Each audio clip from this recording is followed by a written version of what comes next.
You know, when Christopher Nolan set out to make this movie, an epic 3-hour-long biopic about the father of the atomic bomb, J. Robert Oppenheimer, I bet the last thing he ever thought of was that the entirety of the internet would be pairing it up with a Barbie movie. What an interesting series of events.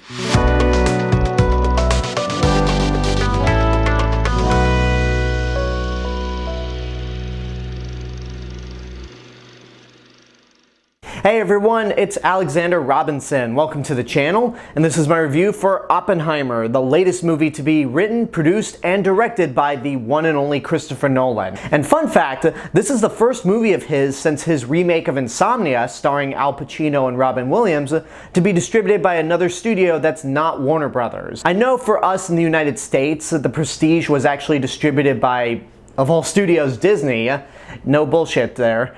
Warner Brothers did actually have some involvement with that movie. So this movie here is being distributed by Universal, and it's basically the story of J. Robert Oppenheimer. And this movie is basically about his adult life.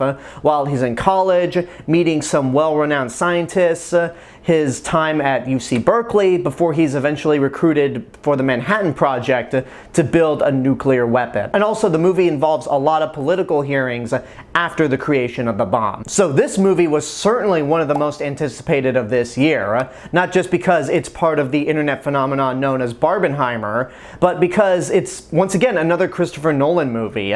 His films always come across as event films. I mean, this is basically a period piece film about the creator of the nuclear bomb, and because Christopher Nolan's name is on it, he somehow manages to make it an event film. And I was looking forward to this myself, despite the fact that I did not like Tenet at all. There were so many elements about Tenet that brought up the worst aspects of Christopher Nolan, and not to mention his insistency on showing it in theaters during a pandemic when there was no vaccines available. It just rubbed me the wrong way, and for me, I just thought Christopher Nolan was ignorant in that case. But whatever, that's the past. He moved on. He's got this new film, Oppenheimer, and I really dug it. Like, this movie really is a Christopher Nolan movie, mostly for all the things that make him great. Script-wise, it's more straightforward and coherent than something like Tenet was. I mean, this is partially inspired by the book American Prometheus, which is actually credited in the end of the movie, but also it's a straightforward biopic. It doesn't involve science fiction elements, it doesn't involve time manipulation like Tenet or even Dunkirk did. And sure, throughout the movie you will jump back and forth between several different time periods, but this is where the brilliance of Christopher Nolan as a director comes in. Because unlike with Tenet, which I think highlights everything bad about Christopher Nolan as a writer, director Christopher Nolan makes this movie as epic as it is, not just with the way it's told, but just the overall filmmaking. The level of ambition throughout this whole movie is outstanding. Most of the movie is filmed in color, and these sequences are usually when Oppenheimer is the main character. We follow his story, and we feel like we're in his shoes in a way. And then there are several sequences that are shot in black and white, where we're basically the outside audience. We're following different characters. It's a clever way to distinguish the time periods and basically give us an idea of who we're supposed to be following and what the stakes are. And given that this is a very heavy-handed subject matter, the creation of the first nuclear bomb, Christopher Nolan sure makes this as epic as it can possibly be. Like, the big build-up to the actual nuclear bomb testing is totally worth it on its own. My heart was pounding during that build-up, and considering that Christopher Nolan has been adamant about there being no visual effects at all, as in CGI effects, the way he and his team actually pull off the effect for the testing is mind-blowing, and seeing this in IMAX is truly a spectacle to behold. It makes me admire Christopher Nolan even more, that he's one of the few directors out there that only uses CGI when absolutely necessary.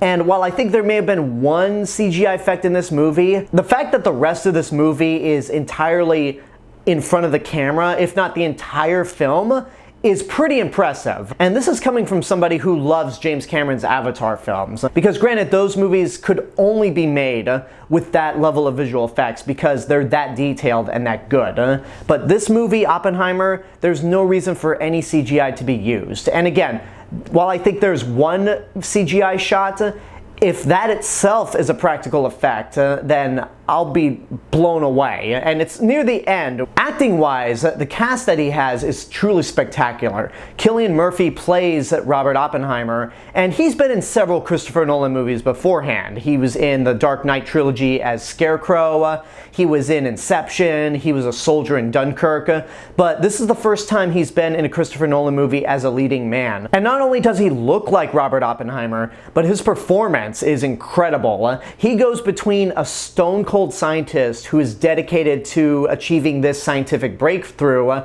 to a man who's constantly conflicted with what he's created. You see the level of fear and regret in his eyes of what he's done. Robert Oppenheimer was the direct inspiration for Dr. Serizawa in the original Godzilla, where he creates this incredibly dangerous weapon that could change the face of the world, but he has a fear and tendency about what he's actually come across. Although if I were to look at Robert Oppenheimer as a real-life person, I say fuck him. He gave us all a weapon that people don't know how to manage. I mean, we have several worldwide leaders who are trigger happy and could easily send off nuclear weapons at a moment's notice. And it's all because he wanted to try to achieve this scientific goal without even thinking, hold up, maybe I should stop. But bottom line, Cillian Murphy was great, and I see him in the running for Best Actor. He was that good.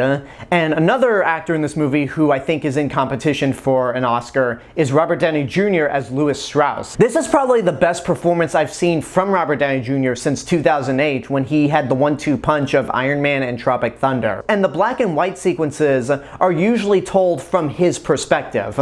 We follow Lewis Strauss around as he talks to the Senate about his relationship with Oppenheimer. He's really good at the end of the day, and it really goes to remind you of how great of an actor Robert Downey Jr. is. The rest of the cast is great as well. Matt Damon, Emily Blunt, Florence Pugh, and even some well-known actors who show up very briefly, like Kenneth Branagh, Alden Ehrenreich, Jack Quaid, and Olivia Thirlby. Even though she doesn't have that much going on in this movie, watching her scenes made me go, oh yeah, it's been a while since I've seen her, because she was in Juno and Dredd, and I loved her in both of those. This is an actress that I feel like should be getting more work because she's super talented. The score by Ludwig Göransson is also fantastic. It's got some of those beats that you would expect from a Christopher Nolan score, but it also has elements of classical music. Not where he pulls inspiration from classical pieces of music, but it has more of a traditional orchestral sound rather than some of those weird synth noises that Hans Zimmer usually makes. But I gotta say, much like with Hans Zimmer, it seems like with both Tenet and this movie, Ludwig Göransson seems more inspired when working with Christopher Nolan than he would in other projects. So the score was pretty good, but I think I might like his score in Tenet a little more. There's truly a lot that I love about this movie. It's technically amazing to watch. It's got top-notch performances all around. The score's amazing. It's really a movie that I feel more positive about than negative, which unfortunately means I have to talk about some of the negative aspects of the movie, but they're not enough to ruin it, because the story actually counts this time around. My biggest issue with the movie does admittedly have to go back to Christopher Nolan as a writer. While this movie is pretty easy to follow, it is long. There's a lot of dialogue-heavy sequences, which I wouldn't normally mind, except I think they make the movie much longer than it needs to be. There's really no reason for this particular film to be 3 hours long, and considering Nolan's history as a writer, a lot of the dialogue in this movie, especially during these political hearings, feels like nothing but exposition. And as much as I love the Dark Knight trilogy and Inception, those were my biggest issues with those movies. The dialogue just felt like it was stating the obvious. And if you will allow me to bring up Godzilla once again, something like Shin Godzilla, which is another dialogue-heavy film, is more interesting to watch because as an outsider, we're basically seeing a satirical take on Japanese politics. And plus, the movie is not 3 hours long, and they're talking about how to deal with a giant monster. So that's pretty interesting. With Oppenheimer, though, you're watching this as an audience member and you'll get the point of what these political hearings are trying to make before the movie itself actually does. And after a while, you just kind of want to wrap it up. So I don't want anybody to go in the comments thinking, oh, whenever there's too much talking, I was bored. I was never bored, but it's like, okay, I get the point. We don't need to spend a whole lot of time on this. But overall, Oppenheimer is a great film. If I had one other thing to complain about, and really it's more a me thing than a Oppenheimer thing, it's that you'll be leaving this theater feeling depressed and lose faith in the future of humanity. And I understand this is how the movie has to end, but you just won't walk out of it thinking, man, I can't wait to go see that again, like you did with The Dark Knight or even Dunkirk. Because if we're going to take a look at Dunkirk, that movie is also about a really important and heavy-handed period of history. More for the British, but still, it's a really heavy scenario. But the movie ends with this feeling of hope that you have in everyday people. This movie here, no, you will walk out of it feeling depressed, and you will have no urge to want to rewatch this film immediately in theaters. I mean, I want to try to see it again at IMAX at City Walk, because that's the only theater in town that has a proper IMAX screen instead of these fake IMAX screens. But at the same time, I just don't want to walk out of that movie feeling depressed again. As a rating, it's absolutely worth seeing in your lifetime. I can't quite go that far to say get off your ass and go see it right now, because again, it can be too dialogue heavy, and after a while you really get the point the movie's trying to make.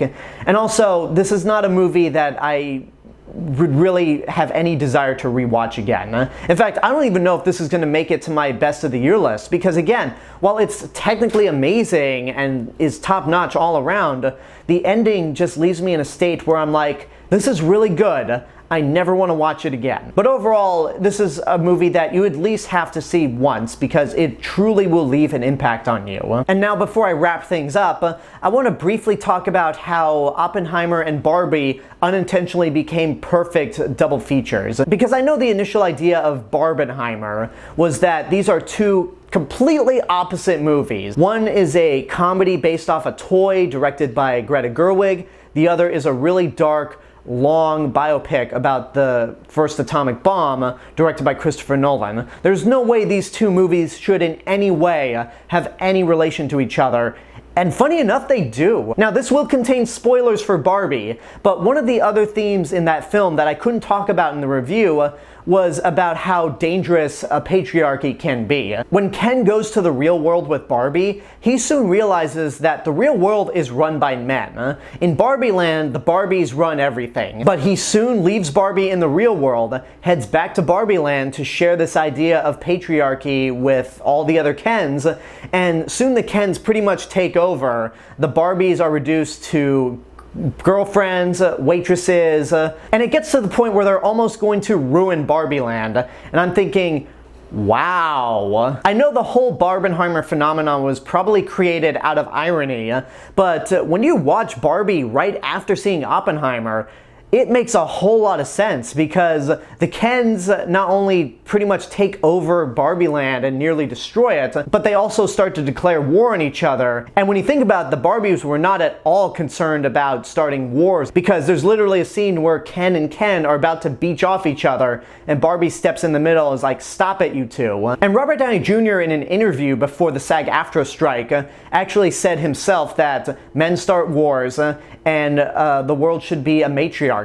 And after seeing both Oppenheimer and Barbie back to back, he is on the money with that belief. Oppenheimer is like a 3-hour-long movie that is proof on why patriarchies can be dangerous. But that's all I wanted to say in terms of Barbie's relationship to Oppenheimer and why both movies unintentionally became a great double feature with each other. Could it be a little heavy-handed? Sure, it can be, but considering how some people just don't get a clue at all, sometimes you need a heavy-handed message, and I think Barbie is heavy-handed to the point where it's not in your face and it doesn't ruin the experience. And plus, like I mentioned, you have Oppenheimer as the 3-hour proof to its message. And there you go, that's my review for Oppenheimer. I hope you enjoyed it. And now I want to know what you guys think about the movie. If you've seen it, what did you think? Whatever the case may be, let me know in the comments below. Don't forget to like the video, subscribe to the channel, and hit the bell button to get notifications.